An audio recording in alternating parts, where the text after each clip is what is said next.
Hallo Leute, vielen Dank, dass ihr nochmal zugeschaltet habt. Ja, ich schätze mal vom Verhalten der Story her und so weiter, dass wir kurz vor Ende sind, beziehungsweise dass das dann die letzte Folge davon sein wird. Und wie ich schon erahnt habe, wurde die Barrikade geöffnet, also abgeschlagen, was auch immer. Und ja, jetzt ist das. Und ganz plötzlich sind auch schon. Ja, die Lichtschalter darf ich jetzt nicht mehr benutzen, ne? Jetzt ist das ganz einmal. Hm. Warum darf ich die Lichtschalter nicht benutzen, verdammt? Was soll denn der Kack? Uhr sind noch da. So, Großmütterchen. Schlafenszeit. Okay, das kennen wir. Hat sich da was geändert? Nein. So. Hallo. Ey, versuchst du die Bude abzufackeln? Bist du bekloppt? Ich dachte jetzt schon, ich muss da wieder sauber machen. Schmerz. Bist du voll davon? Geduld. Hast du keine mehr? James, wann wird dein Leiden enden? Bitte was?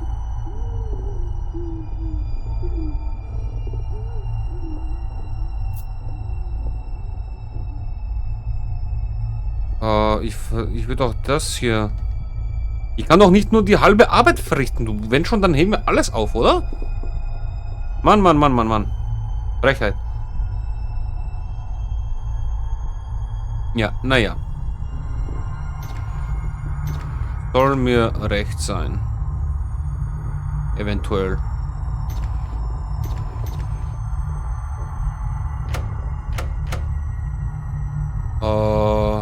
Ja klar ist das hier.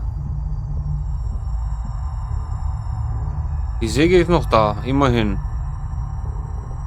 Wo ist der Hammer hin verschwunden? Den habe ich zwar benutzt, aber musst du jetzt jeden Tag einen neuen Hammer kaufen oder was? Wo ist denn der Hammer? Frechheit. Gehen wir doch mal nach. Was ist denn so? Jetzt gehe ich zurück zu in mein Zimmer und dann ist das Küchenmesser verschwunden wahrscheinlich, ne? Hey, are you full of it? Patient. Are you out of it? James, when will your suffering end? You wanted her to die, didn't you? Not for her sake, but for your own. You yearned for her death, not because her suffering would cease. It was because yours would cease as well.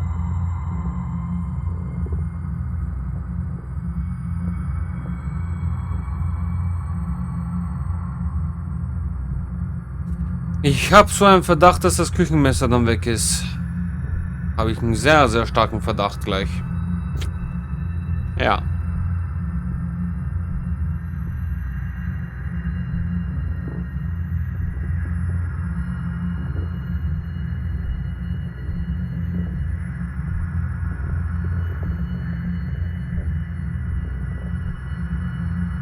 Das Messer ist sogar noch da. Was haben wir denn hier?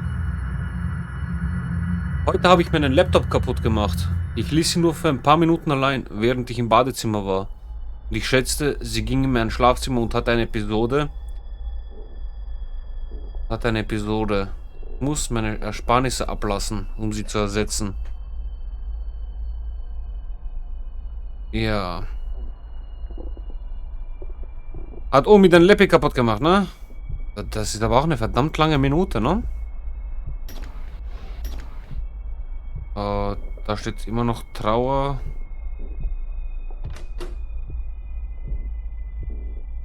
So, dann sehen wir doch mal im Badezimmer nach, oder?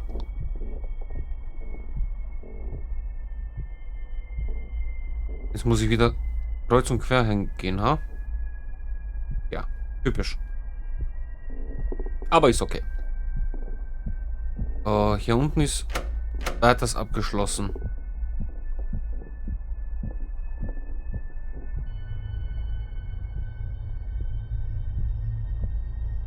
Können wir hinaus? Nein. Do you Oh. feel the resentment pulsating through your veins? Do you feel the last breath of patience exiting your body? Do you feel the rage welling up, overflowing, displacing empathy, sympathy, and love? Do you hear it? It's calling you. A way out. Follow it. Let it guide you.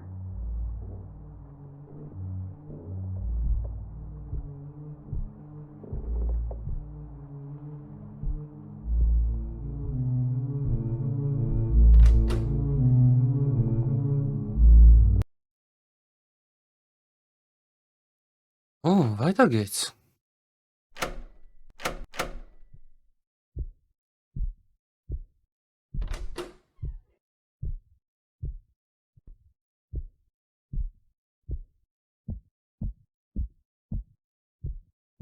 Was haben wir hier Schönes? Ein tödlicher Unfall vom vergangenen Wochenende wird derzeit untersucht. Berichte sagen, dass ein älteres Paar zusammen mit ihrem Enkelkind auf einer Autobahn unterwegs war. Als der Fahrer die Kontrolle verlor, das Fahrzeug wich von der Straße ab und prallte gegen einen Baum. Der Fahrer, ein älterer Mann im Ruhestand namens Frank Young, wurde bei dem Unfall zusammen mit seinem Enkelkind Kevin Young getötet. Das kennen wir von Anfang dieser Story. Die einzige Überlebende des Unfalls, Margaret Young, ist in einem stabilen Zustand. Berichten zufolge könnte Alkohol in dem Vorfall verwickelt sein. Aber es gibt keine ausreichenden Beweise, um den Verdacht richtig abzuschließen.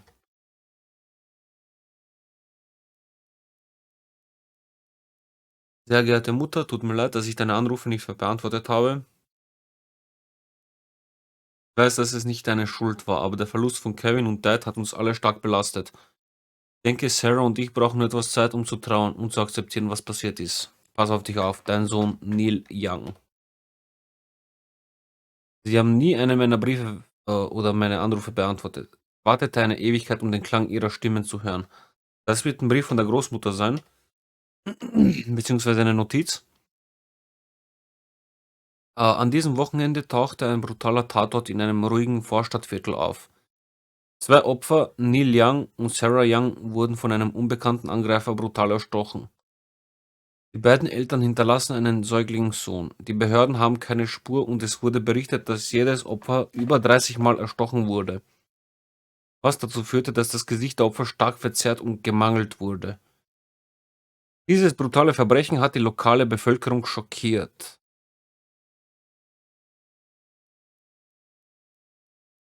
Ich habe etwas Unaussprechliches getan. Ich habe sie getötet. Ich habe sie beide ermordet. Ich wusste nicht, was ich tun sollte. Ich hatte nichts mehr, wofür ich noch leben konnte. Es tut mir so leid. Ja, It wasn't your grandmother's fault entirely, but your parents couldn't help but put the blame on her. With no family or friends left, living a hopeless and bleak existence, your grandmother decided to murder them. With your parents out of the way, she could raise you all by herself. Her desire was selfish and evil. That was all you needed. A way to justify her death. A way to break the burden of taking care of her. Do you remember what you did? I'll walk you through it once more, just in case you've forgotten.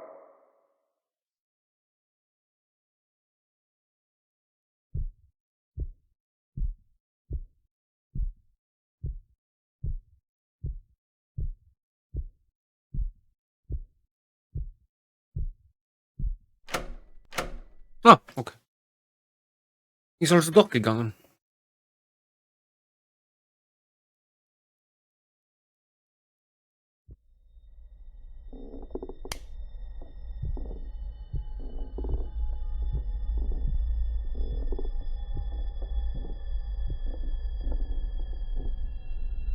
Besorgte das Messer, Funkgerät, Telefon. Besorgen Sie sich das Messer, holen Sie sich das neue Funkgerät, Telefon. Legen Sie das Messer auf Ihr Bett, ersetzen Sie das alte Funkgerät. Legen Sie das Telefon auf den Tisch vor der Tür. Warten Sie vor Ihrem Zimmer. Okay. Warte, was? Geht denn hier jetzt ab? Funkgerät? Was für ein Funkgerät? Meinst du das Radio? Nein. Oder? Vielleicht doch? Warum ist denn die Tür auf einmal zu? Das heißt, ich muss wieder in die Küche. Ey! Ach so. Schnapp dir das Messer. Hol dir das neue Radio. Hol das Telefon. Platziere das Messer auf ihrem Bett.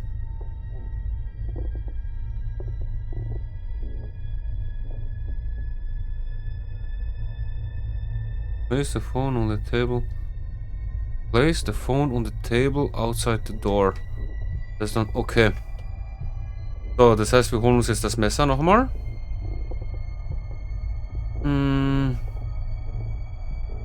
Ah. Ach so, jetzt kann ich. Oh, das ist super. So. Das Messer lassen wir jetzt auf dem Bett. Das Radio werden wir durch ein neues ersetzen. Und das Handy legen wir daher. Yes, I'm talking to you. Are you listening to me? I know that I might seem suspicious, but for now, I'm going to need you to trust me. Are you in pain? Do you want that pain to go away? I can show you a way out, but you're going to have to do exactly what I say. Don't worry, very soon you won't feel any pain at all. You won't have to suffer any longer.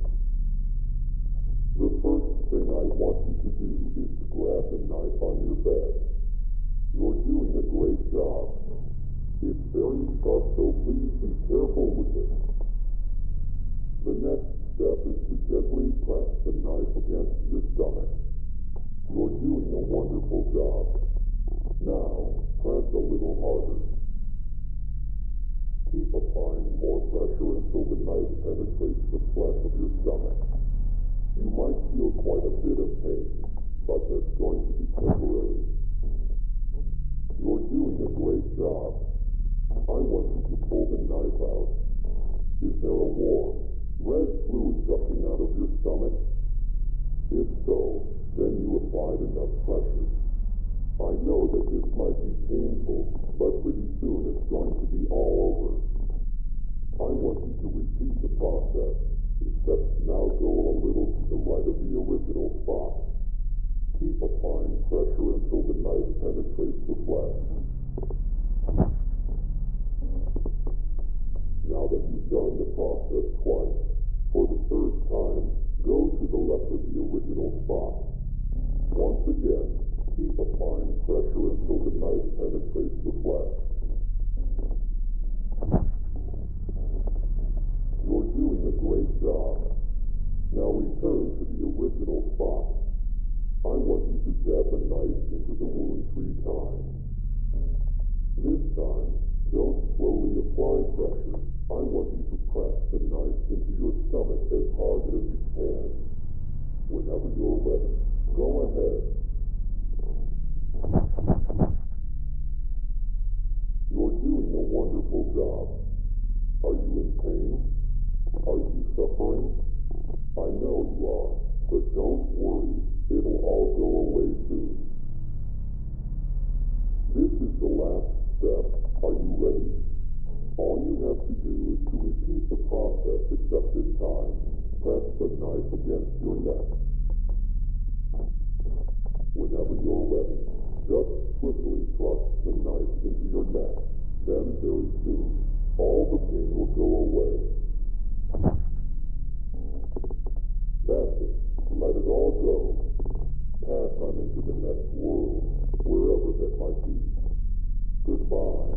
I can guarantee you will not be missed.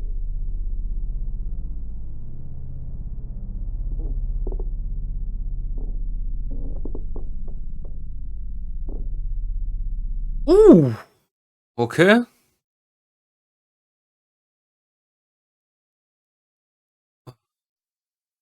James, you murdered her. You knew about her delusions. She always talked about the man in the radio, so you decided to become that character. You replaced the old radio and then played an audio file telling her to stab herself repeatedly with a Alter. knife. You knew she was delusional and had episodes of schizophrenia. She followed your instructions and eventually bled to death due to her self-inflicted injuries. Since all the evidence pointed to a suicide, you weren't charged with anything. You finally got what you wanted. You were finally free. You might be wondering how exactly you ended up dead. Well, for the first few months, you lived your life carefree. You actually enjoyed life to some extent, not being tied down by an ill relative. But eventually, that all came crashing down. It started off with brief, horrific, gruesome nightmares. Visions of her stabbing herself endlessly, blood gushing out of her wounds, flooding your mind with blood-red guilt. Slowly, these nightmares leaked into your daily life.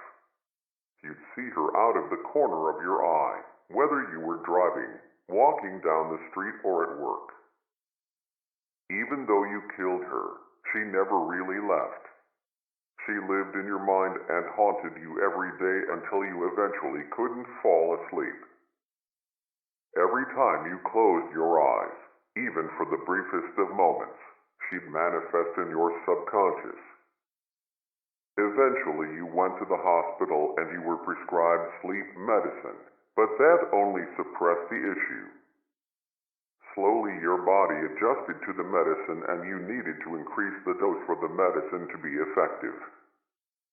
This process kept repeating until you were taking multiple times the recommended amount. You were addicted, until one night you overdosed on sleep medication. Right now, in this moment, your physical body is currently in a hospital bed, hovering between the thin line of life and death. You're still probably wondering why you're here in God's basement. I'll finally tell you who I am and what this place really is. God's basement is a realm for those who have committed great sin but are still redeemable. The individuals that arrive in God's basement relive their own versions of hell, allowing them to reflect on their life and watch their slow descent into evil. Their resentment, hate, bitterness, and jealousy accumulate until those emotions manifest themselves through atrocious acts, yours being murder. You were backed into a corner, watching your life slowly pass you by. All those opportunities you sacrificed. All that potential wasted. You became bitter and resentful. Many could sympathize with you. Many might have even done the same. You were hopeless, and it felt like you were inside a living hell. I am called the Operator. I am an entity that manifests in God's basement. I manifest myself in different ways depending on the person. My job is to guide the person inside God's basement and allow them to relive their life from a different perspective. In your case, I manifested with many characteristics resembling the man in the radio. Hopefully this explanation cleared everything up. You're still probably wondering what happens now that you have all your memories.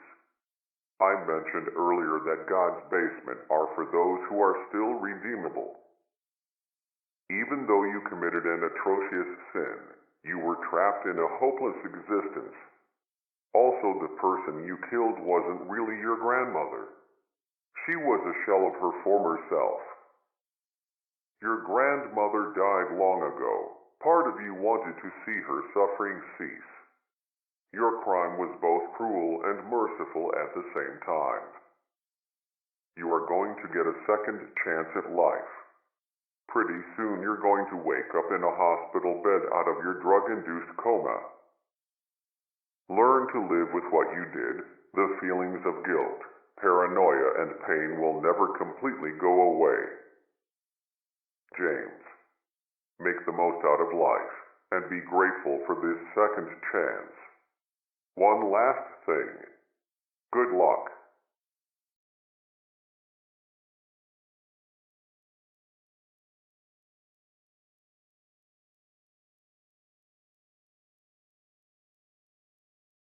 Oh, oh.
Verdammt.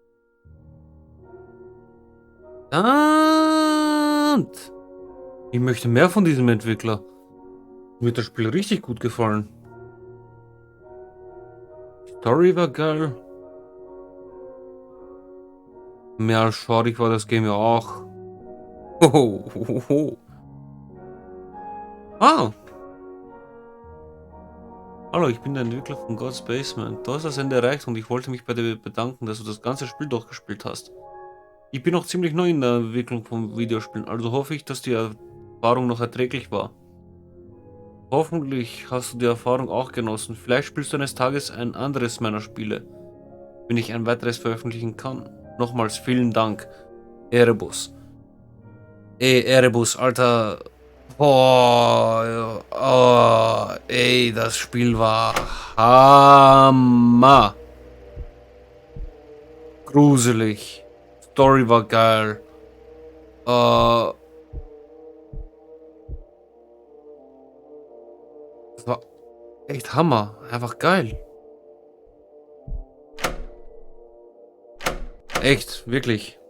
Boah. Und ich habe mir schon gedacht zu Beginn, oh, das wird so ein billiges Jumpscare-Game oder sonst was. Aber hey, hey, für das, ich vermute mal, dass das das erste Spiel dieses Entwicklers ist. Respekt, also echt Hammer, Hammer. Gut, ja. Auf jeden Fall, ich würde mich auf jeden Fall freuen, wenn die Entwickler da, ja, die Entwickler und so, weitere Spiele rausbringen würden. Hat mir super gefallen. War super. Ich hoffe, es hat euch genauso gefallen, Leute. Ich hoffe, euch hat sowohl das Spiel gefallen, als auch meine Moderation und so. Kennt ihr euch aus. Ja, vielen Dank, dass ihr bis zum Ende mitgesehen habt, mitgeguckt habt. Und ja, danke für eure Unterstützung und wir sehen uns dann im nächsten Video, ne? Danke. Ciao!